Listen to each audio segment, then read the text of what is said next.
Всем привет на канале Стройвагон ТВ. Популярность каминов в наше время продолжает расти, и этому есть немало причин. Главная из таких причин, на мой взгляд, разумеется, это стремление избежать теплового однообразия квартир и желание людей сделать интерьер своего жилища уютным, привлекательным и оригинальным. Главным достоинством камина является его красивый и внушительный внешний вид. Поэтому люди его строят в целях украшения своего жилища, а не в целях обогрева. Очаг открытого огня создает особую атмосферу в доме, а также уют, тепло и спокойствие. Учитывая, что камины имеют массивные габариты и большой вес, их размещают таким образом, чтобы они занимали как можно меньше полезной площади. Обычно камины располагают на первом этаже или в помещениях с прочным железобетонным полом у внутренней капитальной стены.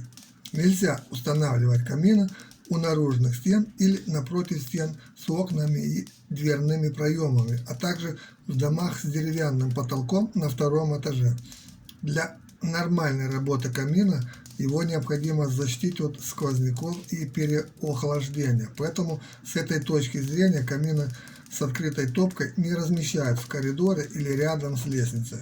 Также камин нельзя размещать в маленьких комнатах, площадь которых не превышает 20 квадратных метров. Маленькие комнаты не обеспечат достаточное количество воздуха, необходимое для сгорания топлива, и поэтому камины в таких помещениях будут плохо работать. Конструкция камина бывает очень разная, как говорится, на любой вкус и предпочтение, но сейчас мы эту обширную и неисчерпаемую по сути тему затрагивать не будем, так как нас больше всего интересует сегодня размещение камина, а не его конструкция, то в зависимости от возможности расположения в доме различают камины встроенные в стену, пристенные и островные. О том, что это за камины и как их можно расположить в доме, мы поговорим сегодня более подробно на канале.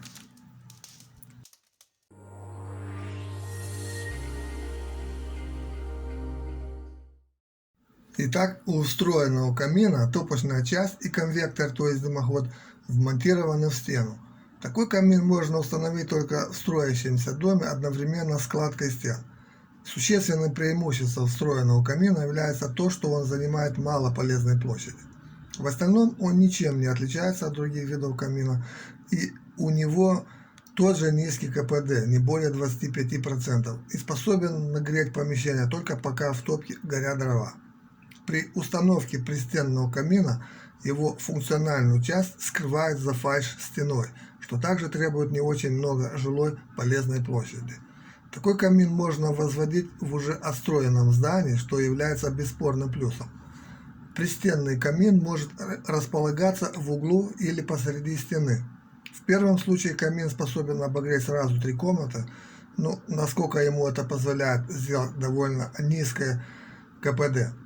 Во втором же, более предпочтительном и самом распространенном случае, камин рекомендуется разместить таким образом, чтобы по бокам от него оставалось свободное пространство, не меньше 1 метра.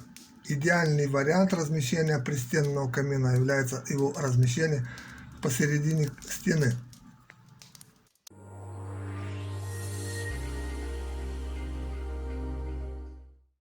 Что касается островного камина, то такой камин имеет открытый вид со всех сторон, поэтому вид у него шикарный и эффектный.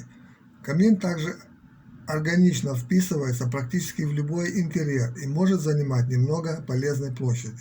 Такой тип камина можно устанавливать в больших и средних по размерам помещениях. Все зависит от его размеров и материала, из которого он сделан. Обычно островные камины устанавливают на некотором возвышении над уровнем пола. Дымоход такого камина обычно свешивается с потолка на цепях или пружинах, располагаясь таким образом над топочной частью камина. Островные камины в целом похожи друг на друга, но в то же время они бывают очень разных конструкций и форм, и поэтому в любом случае непременным требованием к каминам такого типа является открытый доступ к порталу, который должен быть обращен в центральную часть комнаты. И это все, что я хотел вам рассказать сегодня. Спасибо всем за внимание. Жду, как всегда, ваши комментарии под этим видео. Напомню еще раз всем зрителям канала, что больше информации на эту тему вы всегда найдете на страницах сайта стройвагон.ру. Смотрите видео на канале, распространяйте это видео в социальных сетях и оформляйте подписку.